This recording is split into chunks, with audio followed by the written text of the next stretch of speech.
Assalamualaikum warahmatullahi wabarakatuh. Alhamdulillah kita sampai pada bab 9 insyaallah malam ini. Kemudian kita merupakan pertemuan ke-8 kalau nggak salah. Nah, untuk pertemuan pada malam hari ini kita akan membahas bab 9 tentang penjadwalan proyek. Sebelumnya kita mohonkan doa dulu supaya nanti bisa lancar, insyaallah juga diberkahi oleh Allah Subhanahu wa taala. Kita berdoa terlebih dahulu. Doa saya silakan.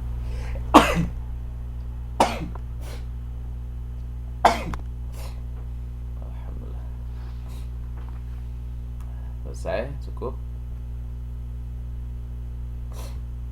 Ya, kita mulai. Pada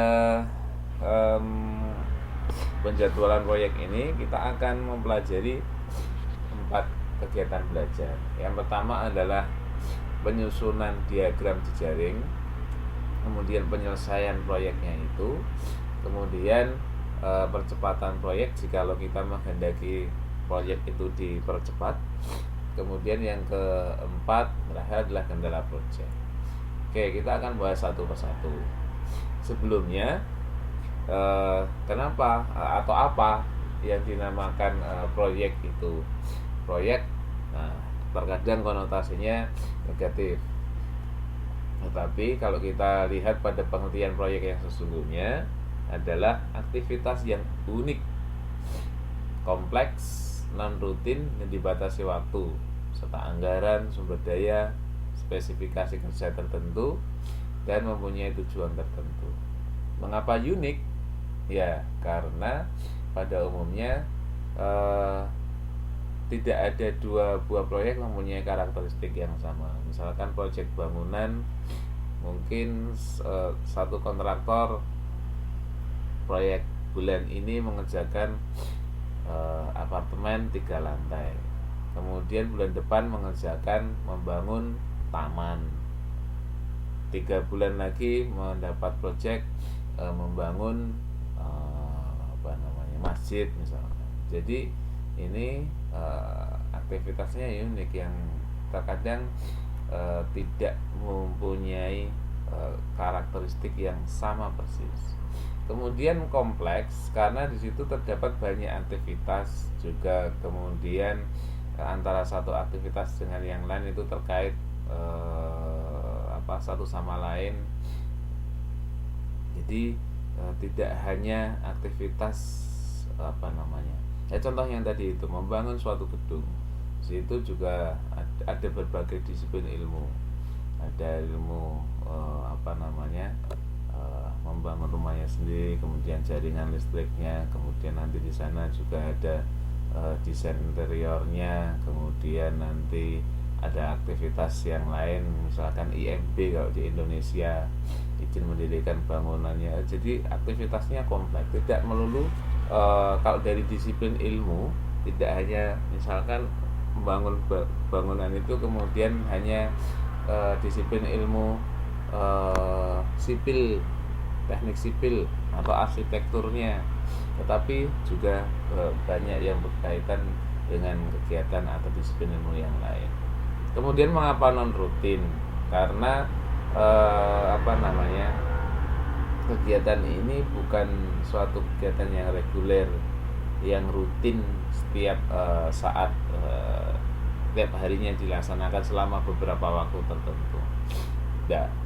Jadi terkadang kan ada dapat project, sekali dapat project mungkin bisa lama, setelah itu pas nggak dapat project ya berhenti pekerjaannya.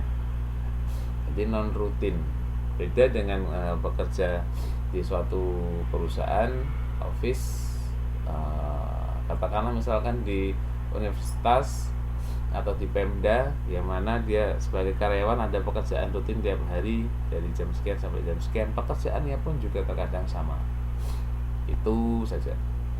Kemudian dibatasi oleh waktu, ya proyek dibatasi oleh waktu tertentu, misalkan membangun suatu gedung dalam waktu 3 bulan atau 4 bulan, 1 tahun, bangun jembatan Suramadu atau bangun jembatan.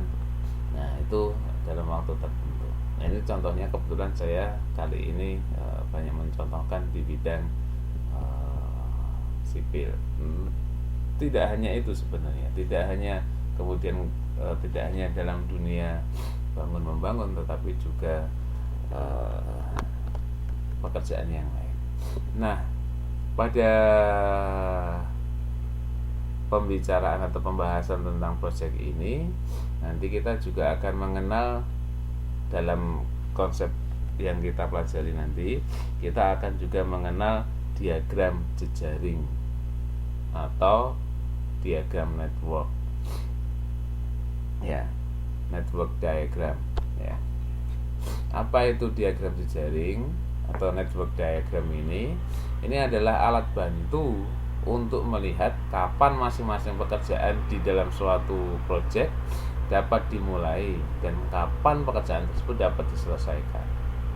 Jadi ini alat bantu kita untuk kita bisa melihat apakah pekerjaan yang kita untuk melihat kapan masing-masing pekerjaan itu dapat dimulai dan juga kapan dapat diselesaikan. Ini alat bantu visualisasi pekerjaan kritis dan jalur kritis di dalam proyek yang sedang dikerjakan. Bagaimana diagram jejaring itu? Mari kita lihat. Nih, ada 2 konsep tentang diagram network atau diagram jejaring, network diagram. Pertama, cara penggambarannya adalah dengan tipe AON atau Activity on Node. Jadi di sini ada node, ini berupa lingkaran ini ya. Ini menggambarkan suatu kegiatan atau activity. Ya. Jadi aktivitasnya ada pada node ini. Oke. Kemudian nanti ada beberapa nodes atau ada beberapa kegiatan itu akan dihubungkan dengan ini garis panah, dengan panah ini, dengan anak panah ini.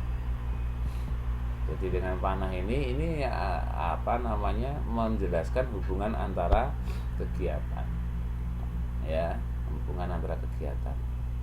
Oke. Tipe yang kedua, cara penggambaran proyek adalah activity on a row. Jadi ini ada kejadian. Kalau activity on node, node-nya ini, lingkarannya ini itu sebagai kegiatan. Tetapi kalau activity on arrow, kegiatannya atau activity-nya ada pada arrow-nya ini, pada tanda panahnya ini. Oke, sementara yang node-nya itu sebagai suatu kejadian. Jadi sebagai suatu kejadian itu node-nya, tetapi kegiatannya adalah pada tanda panah, ya. Nah, pada activity on arrow nanti akan dikenal kegiatan semu atau dummy activity. Akan dikenal dummy activity ketika kita menggunakan konsep activity on arrow. Supaya lebih jelasnya nanti kita gambarkan. Ini ya, contoh ya. Ada suatu kegiatan sederhana ini, kegiatan untuk menggambarkan diagram jejaring ini atau network diagram. Contoh sederhana seperti yang dapat pada modul, silakan dibuka pada halaman 9.7. Itu dia menggambarkan kegiatan mencuci mobil, ya, mencuci mobil. Ada 4 kegiatan di sini. Yang pertama, mengeluarkan mobil dari garasi. Nah, setelah mobil dikeluarkan dari garasi, kemudian membersihkan bagian luar mobil. Untuk kegiatan kedua yang kita kasih nama A dan B. Kegiatan ketiga kita kasih nama C. berisi membersihkan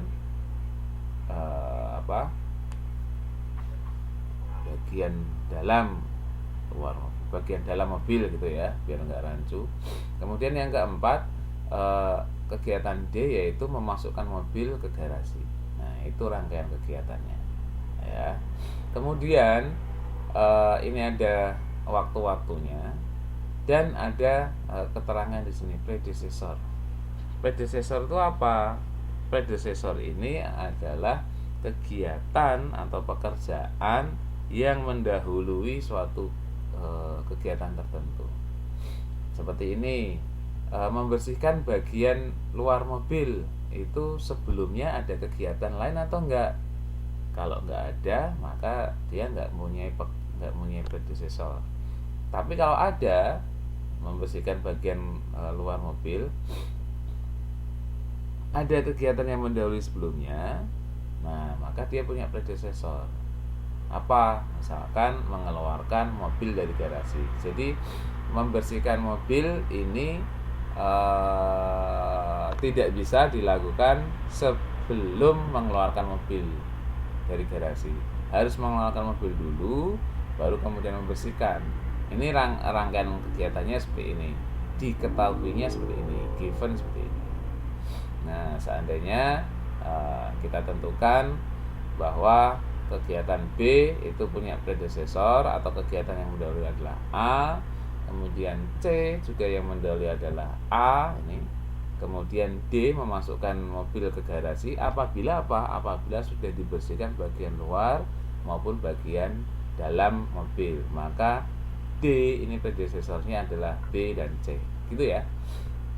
Kalau ada pertanyaan nanti silahkan chat saja langsung. Nah, kita lanjut. Jadi kita udah mengetahui apa namanya predecessor dan apa kegiatan maupun juga hubungan antara kegiatan. Nah, lanjut dari tabel 9.1 yang tadi itu, yang mana terdiri dari 4 aktivitas A, B, C, D, kita menggambarkan diagram jejaring tersebut. Ya, mau kita gambarkan diagram jejaring tersebut. Yang pertama, yang pertama dengan konsep AON. Apa itu? Activity on node.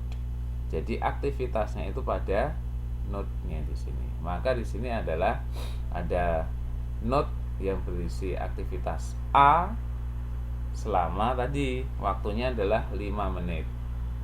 Nah, kemudian setelah aktivitas A mengeluarkan mobil tadi, kemudian dilanjutkan dengan aktivitas B dan C. Ya, ini tidak seri, kebetulan bisa dikerjakan B dulu atau C dulu dan seterusnya. Tidak saling mendahului antara B dan C-nya, bisa bareng atau mana yang lebih duluan. Ini setelah A, kemudian kegiatan selanjutnya adalah B, yaitu membersihkan bagian dalam mobil selama 30 menit. Setelah A juga, kemudian dia mengerjakan membersihkan bagian dalam. Ini tadi bagian luar ya, ini bagian dalam mobil. Nah, setelah keduanya selesai, kemudian mobil dimasukkan, butuh waktu 5 menit. Oke. Nah, ini jadi tadi A mendahului kegiatan B dan C kan, atau B punya predecessor A, C juga punya predecessor A. Kemudian ingat, dibuka lagi di di modulnya 9.2, tabel 9.2. D itu punya predecessor B dan C, ya kan? Tadi D dadu punya predecessor B, Budi, dan C, cuci. Nah, ini jadi penggambaran seperti ini kalau menurut konsep AON, activity on node. Jadi ada kegiatan pada node-nya, kemudian ini hanya hubungannya. Tanda panahnya adalah hubungannya. Jadi hubungan antara A dengan B, maksudnya adalah setelah A kemudian dikerjakan pekerjaan B. Tapi beda dengan activity on arrow, activity-nya ada pada arrow-nya di sini. Ini adalah bukan kegiatan, bukan activity, ini adalah kejadian pertama. Nah, kejadian pertama ke kejadian kedua ada aktivitasnya, yaitu aktivitasnya A, mengeluarkan mobil. Jadi ini mobil di dalam garasi, ya, kemudian dikeluarkan. Nah, ini mobil ada di luar garasi. Nah, aktivitasnya apa? Aktivitasnya adalah mengeluarkan mobil dari dalam garasi selama 5 menit. Nah, ini setelah mobil ada di luar garasi, kemudian ke kegiatan berikutnya, ke kejadian berikutnya. Kejadian berikutnya ini tentunya ada suatu activity, ada kegiatan. Kegiatan yang selanjutnya adalah B, yaitu mencuci bagian luar mobil selama 30 menit. C, mencuci bagian dalam mobil selama 20 menit. Nah, ini kemudian ada aktivitas 3 dan 4 nih. Tetapi nanti ada aktivitas yang ke aktivitas ini kejadian 3 dan 4, kemudian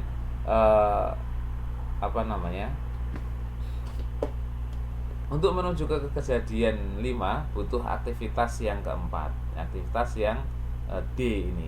D ini kan yang mendahului adalah kegiatan C dan B kayak tadi. Kegiatan C dan B. Nah, karena kalau nanti gambarnya di sini adalah garis lurus tanpa putus-putus, maka nanti ada 2 kegiatan. Kan kegiatannya ada pada garis panah, ya kan? Coba kalau di sini dari 3 ke 5 dan 4 ke 5. Nah, sementara ini adalah activity on arrow. Aktivitasnya ada pada panah, sehingga kalau ini garisnya lurus tanpa putus-putus seperti ini, ya, maka itu akan menggambarkan ada 2 kegiatan. Sementara kan tidak. Sementara diketahui dalam soalnya kegiatannya hanya memasukkan mobil dalam garasi ke garasi. Maka bagaimana supaya kejadian 5 ini, mobil berada di dalam garasi ini, dilingkupi hanya satu kegiatan saja, yaitu D, tertutup D selama 5 menit, yaitu memasukkan mobil ke garasi. Itu predecesornya 3 dan 4. Predecesornya adalah B dan C. Maka ada garis semu di sini, garis putus-putus, ya. Jadi 3 dan 4 gabungin dulu, kemudian ke sini bisa, itu ya. Atau sini dibalik juga bisa, panahnya sana 4 ke 3, habis itu dari 3 ke 5 garisnya tidak putus-putus, boleh. Tetapi tidak bisa ini garis tidak putus-putus, kemudian di sini garis tidak putus-putus. Nah, kalau kayak gitu nanti ada 2 kegiatan, ya. Padahal kan cuma satu kegiatan. Oke, jelas ya. Ini bedanya konsep AON dan AOA, activity on node dan activity on arrow. Untuk ke depan nanti, untuk memberikan contoh, saya menggunakan AON, activity on node. Jadi di sini nanti node-nya itu sejumlah kegiatannya. Ada kegiatannya ada 4. Ya, maka node-nya 4. Kalau ini kegiatan kita ada 4 ya, tetapi node-nya ada 5 di sini ya. Jadi sedikit berbeda, tapi sama saja. Nah, nanti untuk ke depan sebagaimana yang ada di modul, saya akan memberikan gambaran untuk contoh-contoh ke depan dengan menggunakan activity on node. Monggo yang mau menggunakan activity on node atau AOA sama saja.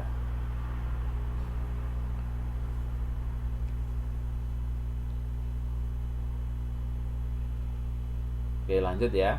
Nah, sekarang waktu penyelesaian dari masing-masing kegiatan itu.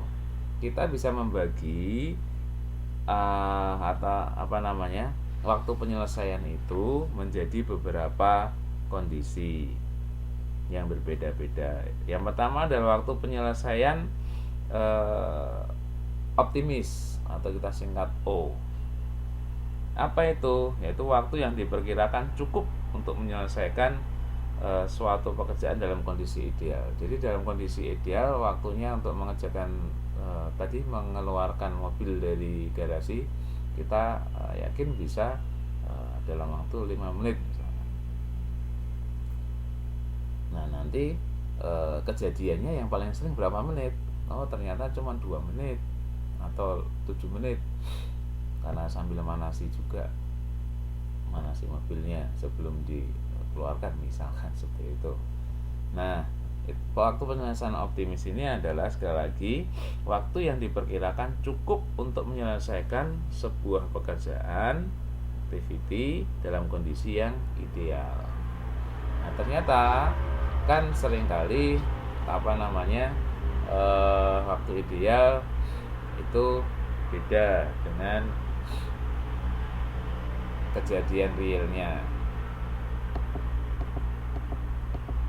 Maka kita juga mengenal dengan adanya waktu penyelesaian yang sering terjadi.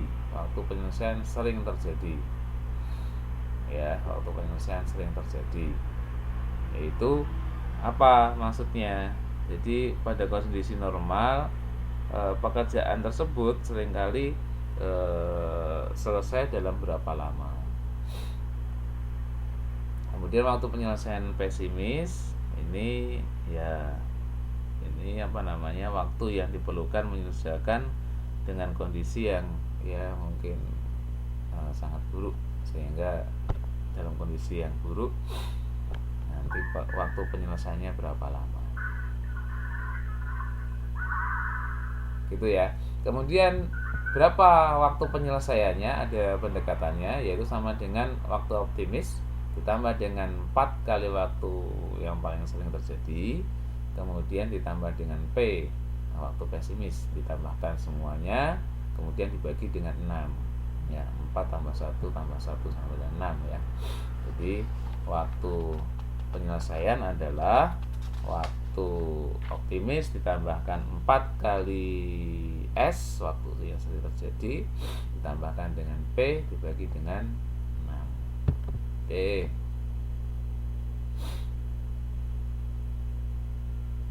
Kemudian kita ke subbab berikutnya tentang penyelesaian proyek. Silahkan Anda lihat di materi kegiatan belajar kedua atau subbab kedua ya, kegiatan belajar kedua tentang penyelesaian proyek. Kalau ada pertanyaan sebelumnya silahkan, atau nanti silahkan di chat seandainya ada hal yang perlu ditanyakan. Nah, penyelesaian proyek, cara yang sederhana untuk mengetahui waktu penyelesaian proyek yang akan kita analisis adalah dengan cara melihat jalur penyelesaian proyek paling awal sampai paling akhir.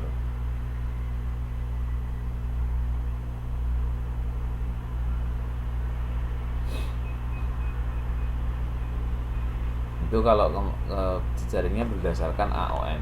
Jadi melihat jalur penyelesaian pekerjaan yang paling awal sampai dengan yang paling akhir. Kemudian kalau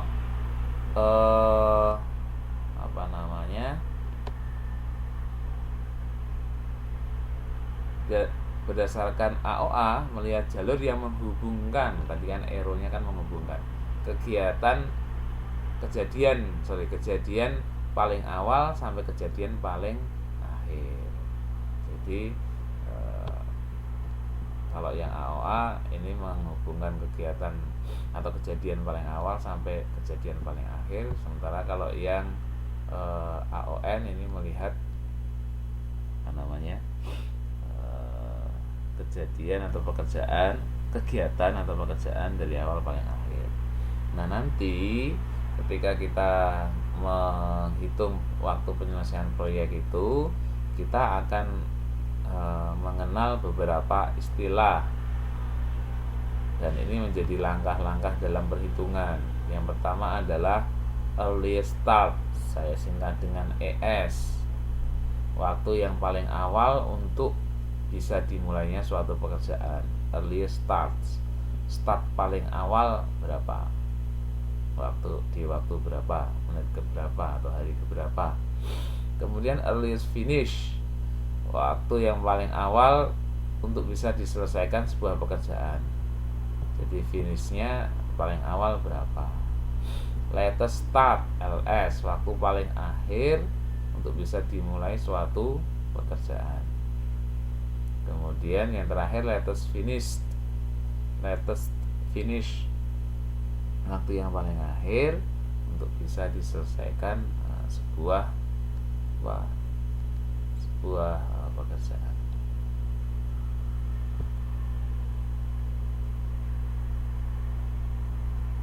Ini sebagai contoh penyelesaian proyek pada satu kasus. Ini ada pekerjaan dari A sampai H, ya. Kemudian diketahui predecesornya, pekerjaan B dimulai setelah selesainya pekerjaan A. Sementara A tidak ada predecesornya, dia pekerjaan yang pertama, sehingga tidak ada predecesornya. B predecesornya A, C predecesornya A, D predecesornya C, E predecesornya A, B, C, F predecesor A, B, G predecesornya C dan D, H predecesornya E, F, G. Masing-masing ini mempunyai waktu baik optimis, paling sering terjadi, dan pesimis. Nah, untuk waktu yang pekerjaan A, optimisnya 2 hari, sering terjadinya 3 hari, ya. Kemudian kemudian pesimisnya 4 hari. Nah, berapa waktunya? Tadi kan sudah ada rumus. W ini sama dengan O plus 4S plus P, ditambahkan semua dibagi dengan 6, sehingga 2 ditambah dengan 4 kali 3, 12, ditambah dengan 4 sama dengan berapa?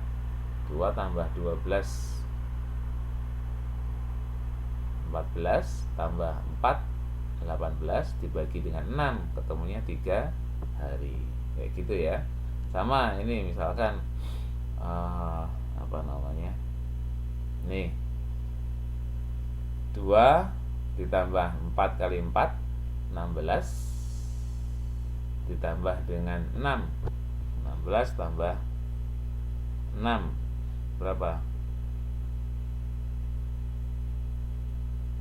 24, dibagi dengan 6, maka 4. Oke, ini ya caranya tadi dengan menggunakan rumus W sama dengan O plus 4 kali S plus P, kemudian hasilnya dibagi dengan 6. Tuh. Nah, nanti kita menggunakan hasil penghitungan yang W ini sebagai waktu untuk menyelesaikan proyeknya, karena kita mengetahui ini optimisnya kita sekian, tapi paling sering terjadinya sekian hari. Pesimisnya kalau dalam waktu tertentu 4 hari. Nah, waktu yang kita gunakan nanti adalah hasil dari penghitungan ketiga itu. Nah, ini pakai tipe AON, activity on node. Aktivitas atau kegiatan pekerjaan pada node-nya ini, ya, dan node-nya ini. Tadi silahkan disimak lagi pada tabel 9.3, ya, 9.3 itu kan kegiatan A tidak ada predecesornya, ya. Tabel 9.3 tolong dilihat halaman 9.25. Nah, A itu tidak punya predecessor. karena dia pekerjaan awal. Kemudian pekerjaan B ini predesesornya A, maka dari A ke B. Kemudian pekerjaan C predesesornya adalah A. Kita lihat ya. C predesesornya adalah A. D predesesornya adalah C.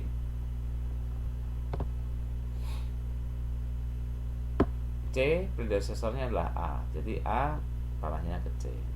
D tadi predesesornya C. Jadi dari C panahnya ke D. Kayak gitu ya. E predesesornya apa? E predesesornya adalah A, B, C. Jadi kegiatan E ini bisa dilaksanakan setelah pekerjaan A selesai, pekerjaan B selesai, dan pekerjaan C selesai. Ketika pekerjaan ini A, B, C itu selesai, maka baru bisa mengerjakan pekerjaan E. Maksudnya seperti itu. Ya. Kemudian F itu predesesornya adalah A, B. Jadi F ini bisa dikerjakan setelah pekerjaan A selesai dan pekerjaan B selesai. G predesesornya C dan D. Jadi pekerjaan G ini bisa diselesaikan setelah pekerjaan C selesai dan pekerjaan D selesai. Kemudian H predesesornya E, F, G. H ini pekerjaan terakhir itu harus dikerjakan setelah atau bisanya dikerjakan setelah pekerjaan E, F, dan G selesai. Jadi ini ada hubungannya garis panah seperti ini. Nah, selanjutnya kita mau menghitung penyelesaian proyeknya itu. Tadi kita udah mengenal ada ES, earliest starts, kemudian latest starts, ya. Kemudian earliest finish juga latest finish. Nah, langkah pertama adalah kita menghitung ES-nya dulu dan EF. ES-nya dulu dan EF. Early start karena karena pekerjaan A ini pekerjaan yang pertama, maka early start-nya di sini adalah 0. Kita tuliskan di sebelah kiri. Kemudian waktu pengerjaan 3 menit, 3 hari ya ini ya, satuannya hari. A pekerjaannya memakan waktu 3 hari. Sehingga finishnya paling cepat, penyelesaian kegiatan A atau pekerjaan A paling cepat adalah 3 hari. 0 tambah 3, maka hari ketiga dia akan selesai. Nah, B ini kan dikerjakan setelah pekerjaan A selesai. B dikerjakan setelah pekerjaan A selesai, maka B ini bisa dimulai ketika hari ketiga A selesai. Maka di sini earliest start untuk B itu hari ketiga, ya. Maka 3-nya pindah ke sini. Set. Memakan waktu 2 hari, maka dia akan selesai, pekerjaan B ini akan selesai pada hari ke-5. 3 plus 2 sama dengan 5. Itu ya. Kemudian C. Pekerjaan C ini segera dilaksanakan setelah pekerjaan A selesai. Pekerjaan A selesai pada hari ketiga, maka ini earliest finishnya kegiatan A itu menjadi earliest finishnya kegiatan C. Earliest finishnya kegiatan A itu menjadi earliest start kegiatan C. Jadi di sini 3 ya, 3 earliest startnya. Kemudian dia mengerjakan pekerjaan C butuh waktu 4 hari, sehingga 3 plus 4 sama dengan 7. Itu ya. Oke. Nah, A, B, C, kemudian D. Nih, D. D itu dikerjakan setelah pekerjaan C selesai. Maka C selesai hari keberapa? Hari ke-7. Maka dimulai D hanya bisa dimulai setelah hari ke-7 ini. Pada hari ke-7 bisa dimulai. Kenapa? Karena nunggu C selesai dulu kan. C hari ke-7, kemudian D-nya selama 5 hari, selesailah dia hari ke-12. Ya. Kemudian E. Nah, ini kan bisa dikerjakan ketika pekerjaan A sudah selesai, B sudah selesai, dan C sudah selesai. Sementara pekerjaan A, B, C itu selesainya kan di hari yang berbeda-beda. A hari ke-3 selesai, B hari ke-5 selesai, C hari ke-7 selesai. Nah, maka early startnya untuk E yang mana? Apakah yang 3 hari ke-3 di sini? Apakah yang B hari yang ke-5 di sini? Ataukah yang C hari yang ke-7? Tadi disebutkan bahwa E ini hanya bisa dikerjakan setelah A, B, dan C sudah selesai semuanya. Nah, tentunya kalau kita pilih 3, 5, dan B dan C belum selesai, jadi E belum bisa dikerjakan. Kalau kita pilih B 5 di sini, maka B sudah selesai, A sudah selesai, tapi C belum selesai. Maka kita pilih yang terlama di sini, yaitu 7. Nah, 7 hari ke-7 itu kan C-nya sudah selesai, A-nya otomatis juga sudah selesai, B-nya juga sudah selesai, ya kan? Maka kita pilih 7, ya. 7 ditambah 4 selama 4 hari pengerjaan untuk pekerjaan E, hasilnya adalah 11. Itu ya. Nanti cara yang sama ketika memilih untuk yang G juga F. G hanya bisa dikerjakan setelah D dan C selesai. Ini 12, ini 7, kita pilih yang 12. F ini bisa dikerjakan setelah A dan B selesai, maka kita pilih 5 atau 3, ya 5 selama 2 hari dengan 7. Nah, kemudian ini H terakhir, ada pekerjaan sebelumnya atau predecessornya adalah E, F, dan G 11, 7, dan 19. Maka kita pilih yang 19.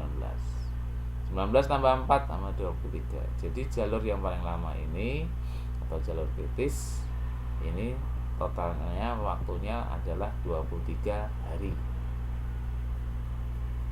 Oke ya. Kemudian itu kita baru ngitung ES dan EF, earliest start dan earliest finish. Kemudian kita menghitung LS, latest start dan latest finish, dengan cara yang sama, tetapi dimulai dari kegiatan atau kejadian, kegiatan atau pekerjaan yang terakhir. Ya, kalau tadi dimulai dari A, sekarang dimulai dari H. Ya, 23 hari. Kemudian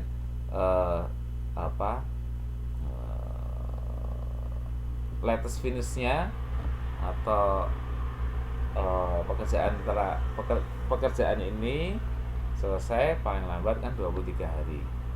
Pekerjaan ini selesai paling awal dimulainya kapan?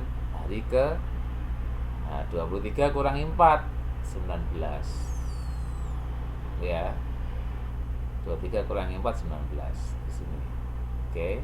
Maka 19 ini latest startnya ini menjadi latest finishnya pekerjaan G, juga pekerjaan E, juga pekerjaan F. Ya, kayak tadi, tapi ini dibalik, jalannya mundur sekarang. Mundur. Ulangi ya. Ini selesainya hari ke-23 pekerjaan H. Kapan selesainya? Hari ke-23. Nah, dia mengerjakan butuh waktu 4 hari. Berarti kapan itu dimulai? Ketika hari ke 19. 23 kurangi 4 19 ya. Maka di sini earliest startnya ini menjadi earliest finish kegiatan predecesornya E, F, G. Jadi 19 ini juga jadi sini 19, sini juga 19. Nah, G ini butuh waktu pengerjaan 7 hari. Maka 19 kurangi 7 12 alias latest startnya. Ya. Yang E ini 19 kurangi 4 15. Ini 19 kurangi 2 17. Ya. Kemudian dari G ke D ini terakhir 12 menjadi latest startnya menjadi latest finishnya. Ini 12 dikurangi 5 7. Nah, di sini pindah sini 7-nya. Nah, kita hitung yang ini dulu aja. Karena C akan mempengaruhi E. C juga mempengaruhi D ya. Hitung sini dulu. 19 tadi ya, 19, kemudian waktu pengerjaan 4 hari, maka 19 kurangi 4 15. Ya. Kemudian yang F ini 19 kurangi 2 17. Nah, E ini tadi latest startnya 15. Ya. Kemudian latest startnya yang D itu 7. Nah, mana yang dipakai untuk yang C? Apakah yang 15? Apakah yang 7? Kalau nanti yang kita pakai yang 15 nanti berarti di sini mau selesainya pada hari ke-15 dan dapat dimulai nanti di sini 15 kurangi 4 kemudian jadinya 12.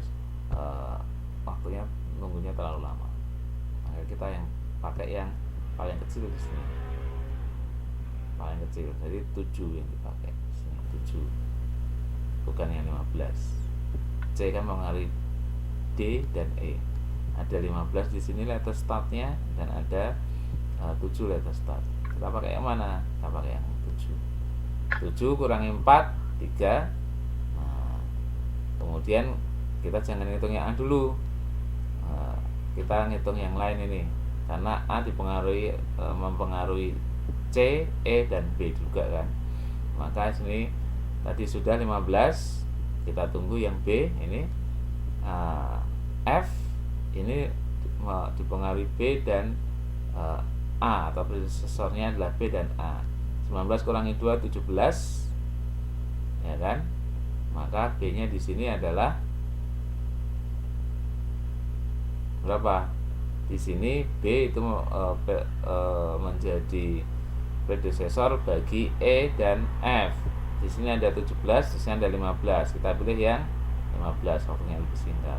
15 kurangi 2 13. Maka latest startnya untuk B 13, latest startnya untuk E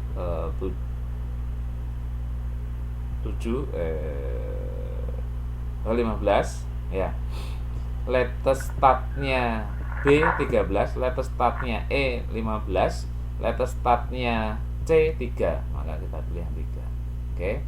Maka di sini jalur kritisnya yang optimal adalah yang ini, yang sama antara ES dengan LS-nya, EF dengan LF-nya. Jadi earliest start dengan latest start dan earliest finish dan latest finish ini sama 00 33 33 77 77 12 12 dan seterusnya. Maka ini yang jalur kritisnya.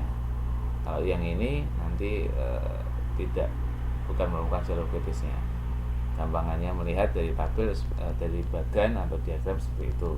Ini 3 sama 13 kan beda, 7 sama 15. Jadi yang earliest start dan latest startnya sama, serta earliest finish dan latest finishnya sama, maka itu yang merupakan jalur kritisnya. Itu ya. Nah, itu merupakan bahasan pada percepatan proyek atau apa namanya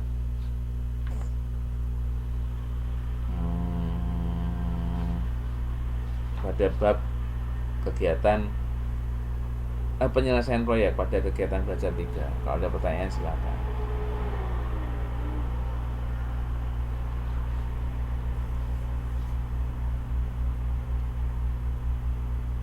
Ada?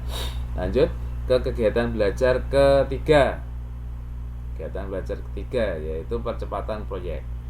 Jadi ini seandainya kita mau melakukan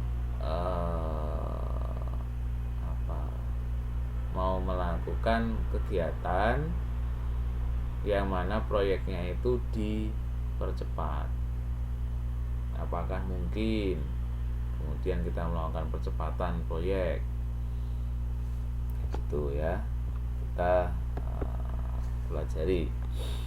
Jadi pedoman ketika kita melakukan proyek ada 4. 1, tentukan dulu jumlah percepatan yang mau dikehendaki.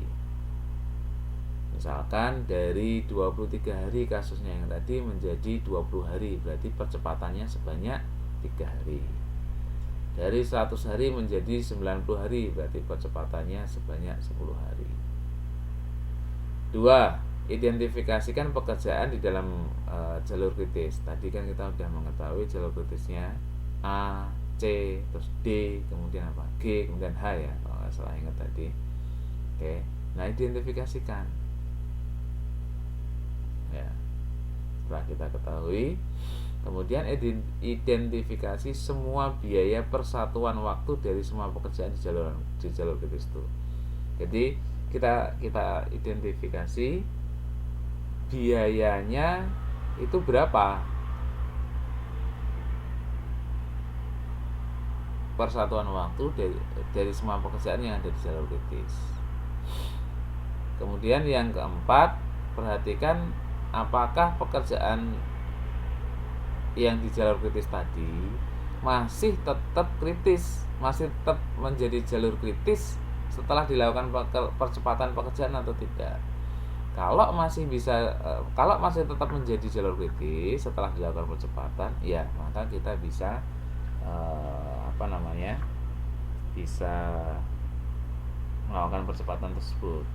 Tetapi kalau nanti berubah, maka perlu pertimbangan ulang lagi, kita tidak bisa melakukan itu dengan optimal. Oke ya, langkah pertama yaitu menentukan jumlah hari proyeknya dari 23 menjadi 18 proyek. Berarti dengan kata lain mempercepat sebanyak 5 hari. Ini langkah pertama, menentukan jumlah jumlah hari atau waktu pengerjaan proyeknya. Kemudian yang kedua, identifikasi pekerjaan di dalam jalur kritis. Dari A sampai H. Tadi kan kita udah ngerti ya, udah kita ketahui jalur kritisnya adalah A, C, D, G, H. Kritis? Ya, yang lain tidak. Kemudian waktunya tadi udah kita ketahui dari ngitung dengan rumus W sama dengan O plus 4S plus P dibagi dengan 6, ketemunya ini ya. Kemudian ini diketahui jikalau pekerjaan A itu dipercepat, maksimal percepatannya bisa 1 hari. B kalau dipercepat itu bisa 1 hari. C kalau dipercepat bisa menjadi 2 hari. D kalau dipercepat bisa menjadi 2 hari, dan seterusnya. Kemudian biaya percepatannya untuk pekerjaan A itu 60.000, B 5.000, dan seterusnya hingga H itu 75.000. Nah, kita mau lihat apakah kegiatan atau proyek ini tadi bisa dipercepat atau tidak. Nah, kemudian langkah yang ketiga tadi itu menentukan biaya-biaya persatuan waktunya. Kemudian sudah ada biaya-biayanya, kemudian kita mau meneliti nih apakah di jalur kritis tadi masih tetap kritis atau tidak. Oke, kan itu pertanyaannya. Kalau yes, maka kita bisa melakukan percepatan.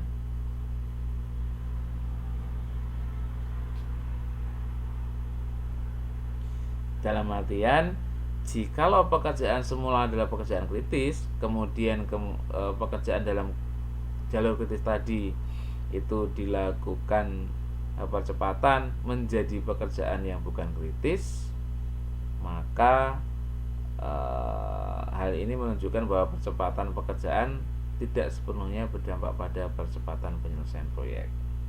Anda bisa baca di 9.37. Pekerjaan yang semula adalah pekerjaan kritis dan kemudian menjadi bukan kritis setelah dilakukan percepatan menunjukkan bahwa percepatan pekerjaan yang dilakukan tidak sepenuhnya berdampak pada percepatan penyelesaian. Jadi ya sama saja, tidak punya dampak. Nah, langkah yang lebih yang mudah mengurutkan biaya pada pekerjaan di jalur kritis. Tadi kan jalur kritisnya adalah A, C, D, G, H kan ya. Nah, kemudian kita urutkan berdasarkan biaya yang paling murah ya, supaya ketika melakukan percepatan itu memakan biaya yang murah. Kalau tidak diurutkan, nanti siapa tahu kita melakukan percepatan yang dari pekerjaan A dulu lah, padahal A-nya butuh biaya yang tinggi, itu kan ya. Jadi kita urutkan biaya percepatannya itu berdasarkan biaya percepatan yang paling murah ke yang paling mahal. Nah, tadi kalau kita urutkan, maka pekerjaannya urutannya adalah menjadi G, D, C, A, H untuk di jalur kritis. Kemudian percepatannya untuk G tadi maksimal 2 hari bisanya, sehingga hasil percepatannya total pengerjaan untuk G jadi 5 hari. 7 kurangi 2 ya. Kemudian D maksimal percepatannya juga 2 hari, sehingga waktu pengerjaannya 3 hari. Dari 5 kurangi 2. Kemudian kan butuh percepatan 5 hari supaya bisa menjadi 18 hari dari 23 hari. Maka kalau udah ada 2 hari untuk G dipercepat, D juga dipercepat 2 hari, maka cukup butuh 1 hari saja lagi untuk pekerjaan di C. Meskipun C tadi kalau tidak salah ingat bisa dilakukan percepatan sebanyak 2 hari. Tapi kan kita ini ya bisa 2 hari. Tapi kan kita hanya butuh 1 hari lagi sisa. Sehingga ini hasil percepatannya adalah 4 kurangi 1. Total pengerjaan untuk C adalah 3 hari. Oke. Tuh. Nah, sekarang kita lihat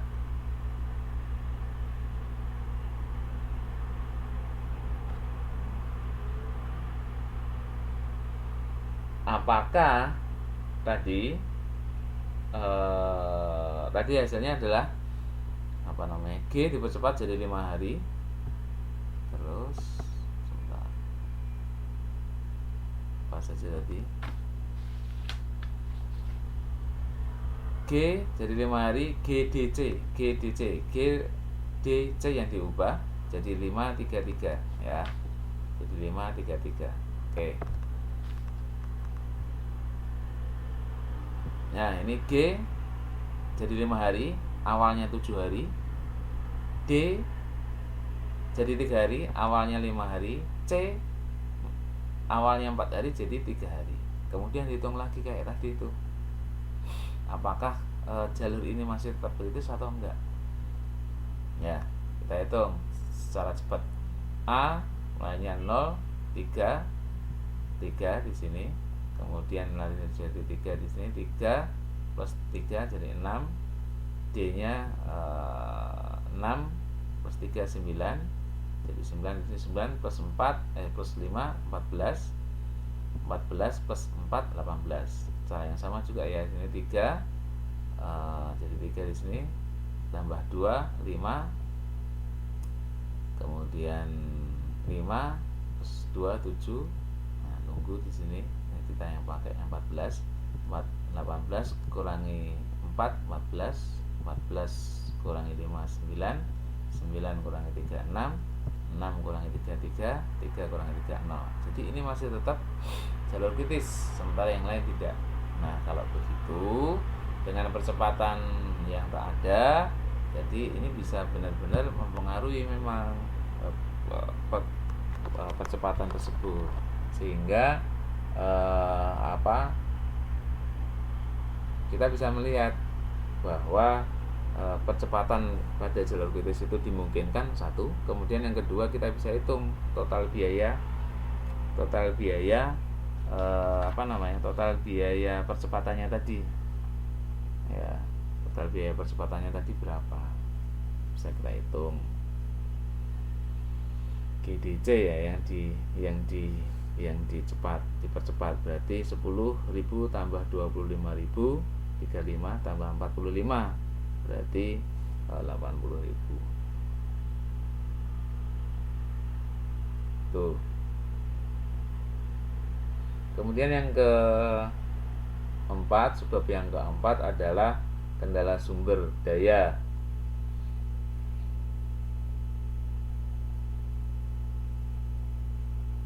Kendala sumber daya.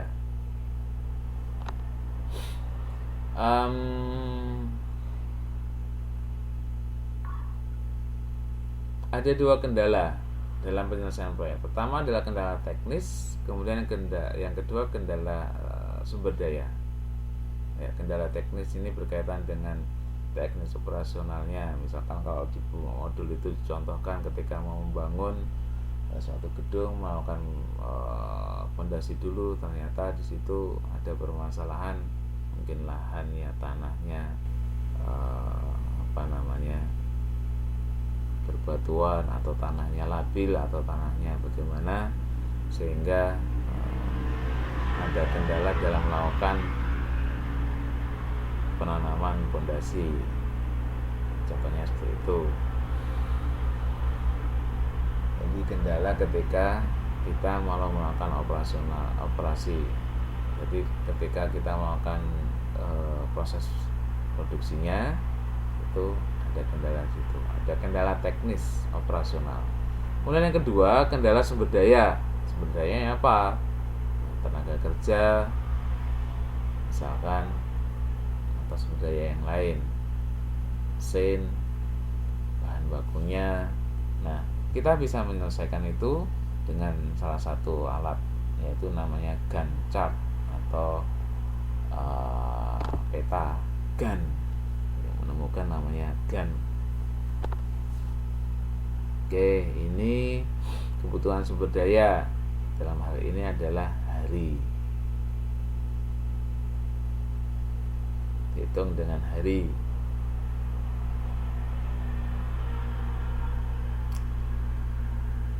Sumber dayanya untuk waktunya hari ya tadi, menit, hari, waktunya, pekerjaan A sampai H. Ini masih dengan kasus yang sama, tanpa percepatan, masih soal yang lama, bukan percepatan. Sumber dayanya adalah 8 orang, 3 orang, 9 orang atau 9 unit. Nah, seterusnya satuannya apa? Satuannya orang kalau tidak salah. Sumber dayanya 8 orang per hari, 3 orang per hari, dan seterusnya. Nah, kita mau menghitung nih apakah ada kendala distribusi pekerjaan yang yang tidak imbang. Nah, pekerjaan A, ini pekerjaannya, ini harinya. Tadi kan bisa diselesaikan paling lama 23 hari lewat jalur kritis tadi ya. Masih ingat? Dari 1 sampai 23 ini waktunya. Kemudian P-nya pekerjaannya adalah A sampai H. A itu waktu pengerjaannya 3 hari. Masih ingat? Oke. Waktunya 3 hari. B-nya 2 hari. Tetapi coba saya buka tapi jauh ya. Sebentar ya, enggak apa-apa.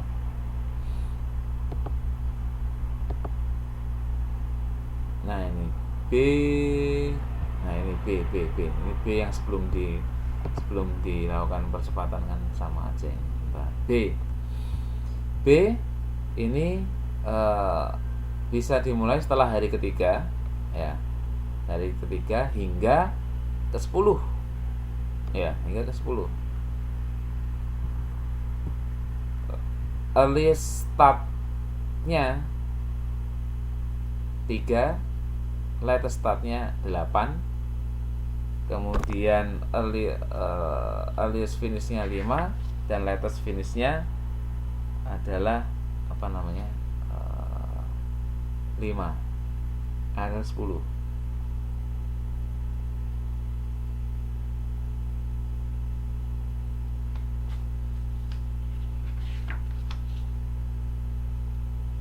Yang B. Sebentar, ini yang kasus udah dipercepat ini. Yang sebelum dipercepat. Sebentar. Kalau mau Anda lihat pada halaman 9.38.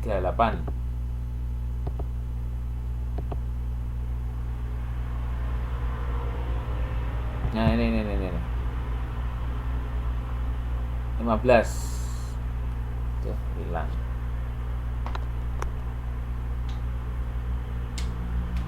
Ya, ini B-nya dari hari setelah hari ketiga hingga 15, hari ke-15 nih. Ya. Kita lanjutkan.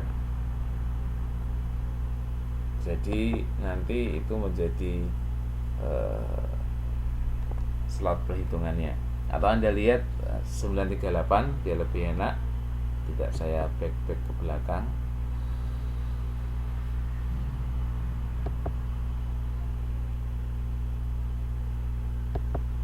Ini ya, 15.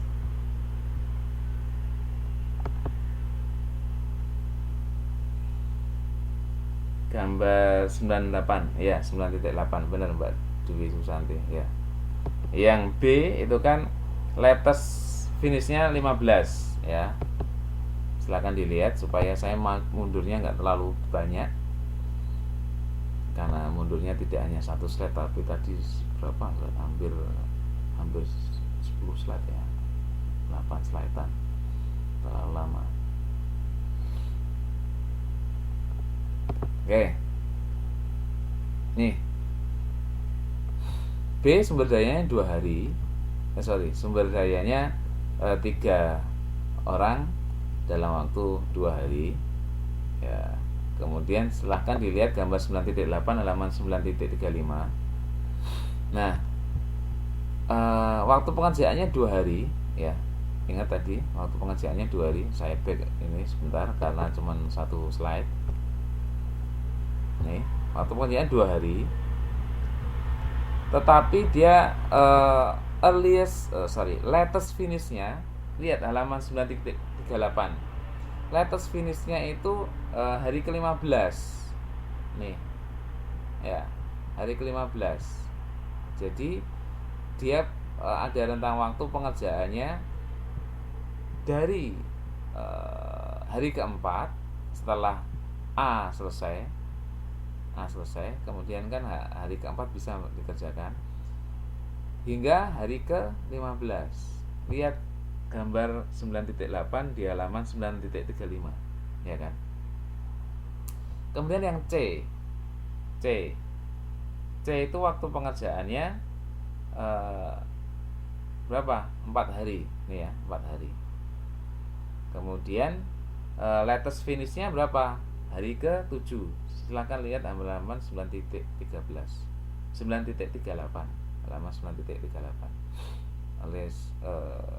Earliest startnya setelah hari ketiga, hari keempat berarti. Kemudian latest finishnya hari ke-7. Contoh lain, saya ambil langsung yang F. Silakan lihat gambar 9.8 atau halaman 9.38.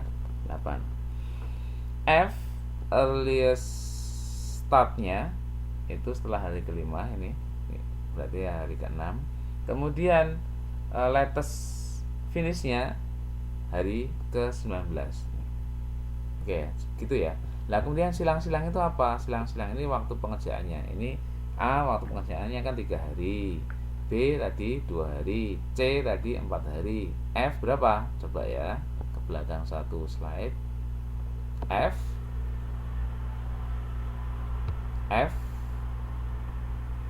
waktu pengerjaannya adalah 3 hari. F waktu pengerjaannya 3 hari. F waktu pengerjaan 3 hari. Ini kurang 1. Coba dilihat di modul. Nah itu F waktu pengerjaannya 3 hari. Ini kurang 1 ini. Jebret ya.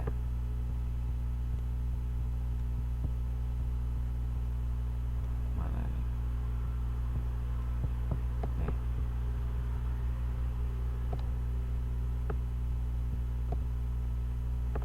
Ya, karena sebelum diperpanjang, sebelum dipercepat.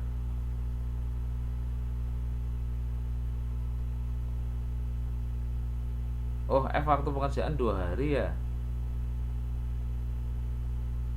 2 hari atau 3 hari? Di gambar itu sewaktu pengerjaannya F 9 titik 9 titik 8 tuh F nya 2 hari. Iya 2 hari. Ya udah benar tadi ya. Ya benar. Ya benar. Oh, alat. Ya. Gambar 9.8, lihat 9.8 F nya adalah 2 hari. Kemudian H, Anda lihat di dalam note-nya itu, dalam note, ini saya orek-orek ya, saya salah lihat, ngantuk. H, note-nya itu H, 4, jadi 4 hari. 1, 2, 3, 4. Oke, G berapa? 7. 1, 2, 3, 4, 5, 6, 7. Jadi silangnya 7. Oke ya, sudah ya. Nah, kemudian kita mau menganalisis. Berarti total sumber daya yang ada, yang tadi silang-silang tadi sini diganti dengan angkanya. Tadi diketahui, bisa Anda lihat lagi, mundur 2 slide. Nih. Sumber dayanya yang untuk A itu 8 orang, B 3 orang dan seterusnya. Yang tadi disilang-silang itu diganti dengan angka ini 8, 3, 9 gitu ya. Jadi 8 tuh 8, 3, 9. Nih 8, 3, 9, 9, 9, 9, sebanyak itu. Nah kemudian kita akumulasikan jumlahnya, jumlah sumber dayanya 8, sini nggak ada, maka sini hasilnya adalah 8. Ini juga 8, ini 8 ya. Kemudian ini 9 tambah 3, 12. 9 tambah 3, 12 dan seterusnya ya. Nah sekarang Anda analisis, Anda lihat nih. Ada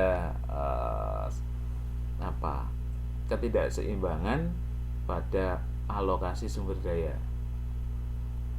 Pada hari pertama butuh 8 orang, hari keempat nanti sampai hari ke berapa ini? 7 butuh 12 orang. Habis itu turun jadi 9 dan seterusnya. Nah, ini ada ketidakseimbangan. Maka kalau kita mau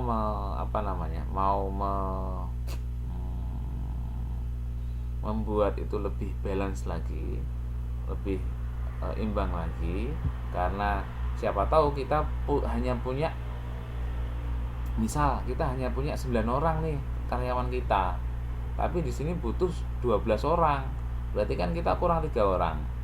Misalkan ini misal ini butuh 12 orang, padahal kita hanya punya 9 orang karyawan. Maka kita bisa merealokasi lagi dengan cara digeser yang ini, salah satunya ini geser supaya tidak totalnya tidak 12. Ini juga bisa digeser. Nah kalau ini digeser berarti ini 888, ini berarti jadinya berapa? Ini 9, ini juga 9, ini juga 9, sehingga kita punya jumlah karyawan tersebut digeser kemana, ini juga udah 999, geser ke sini misalkan. Ini kan waktu slot pengerjaannya kan sampai hari ke-13, misalkan geser ke sini misal, sehingga di sini jumlahnya 9, ini juga 9. Misal ini digeser kemana setelahnya, ini 3, ini juga 3, sehingga totalnya di sini juga 9, ini juga 9, sehingga kita jika hanya punya 9 karyawan, kita nggak kekurangan di sini orangnya, nggak nambah karyawan lagi. Kalau nambah karyawan lagi nanti jumlah karyawan terlalu banyak. Bisa kita reka-reka lagi. Kalau tadi yang saya pindah dari sini ke sana, nah ini salah satu caranya di sini. Ini dipindah dari sini ya tadi, ya, dipindah ke sini. Kemudian yang di sini tadi, nih, pindah ke sini. Yang mana? Di sini ya. Pindah ke sini, bisa juga ya. Memang kita harus memperhatikan dari AON ya tadi, node-nya. Selain kita memikirkan keseimbangannya, kita juga harus memikirkan node-nya. Karena kalau saya pindah ke sini tadi, kayak tadi saya contohkan ya,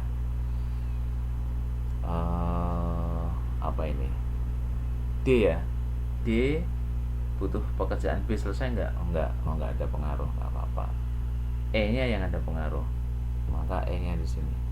Nah ini kalau tadi saya selesaikan di sini ya, saya selesaikan di sini nih ya, nih kurang tepat juga, salah juga ini.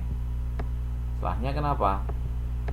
Kalau saya taruh di sini, karena ini B akan selesai pada hari ke-13, dimulai hari ke-12, 12-13.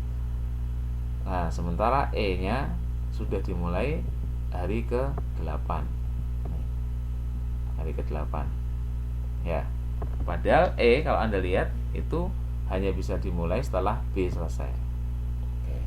Jadi gesernya saya terlalu jauh, jadi salah. Itu ya. Yang benar yang ini. Itu ya.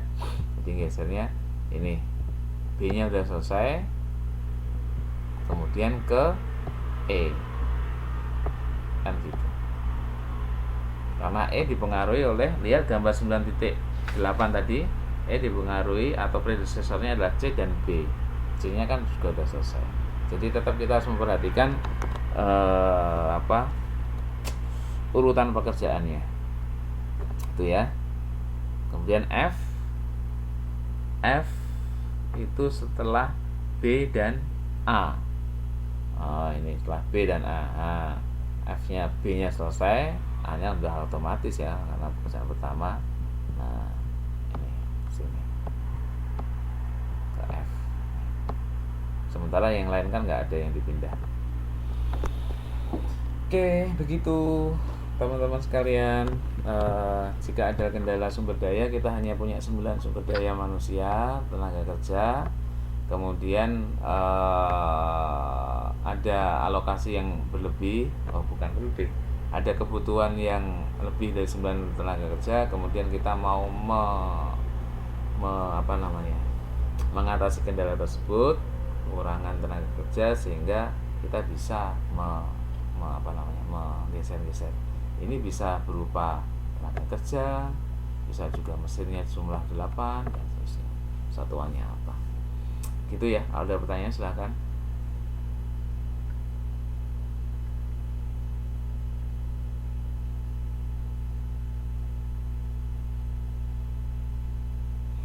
Oke, kalau nggak ada, nanti habis ini saya tuliskan tugas yang ketiga, tugas yang ketiga untuk cover 3 bab terakhir.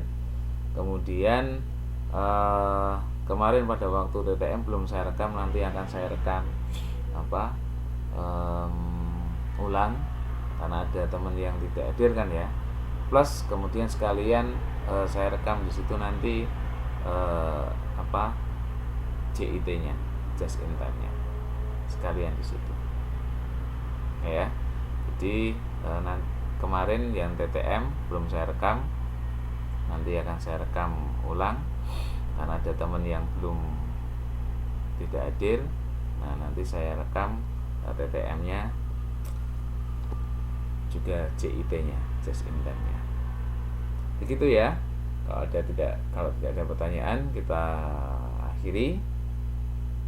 Nanti saya berikan tugas, waktu pengerjaannya 1 minggu ke depan harus sudah selesai karena saya sudah harus segera memberikan penilaian. Dan tolong teman-teman sekalian yang belum menyampaikan tugas, tolong segera disampaikan tugasnya ya.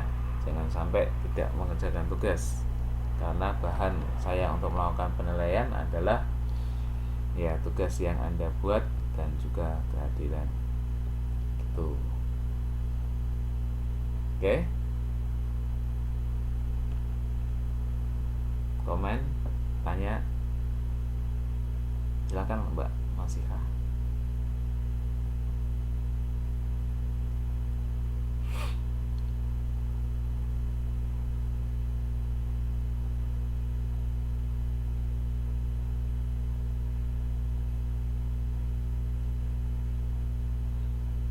Jadi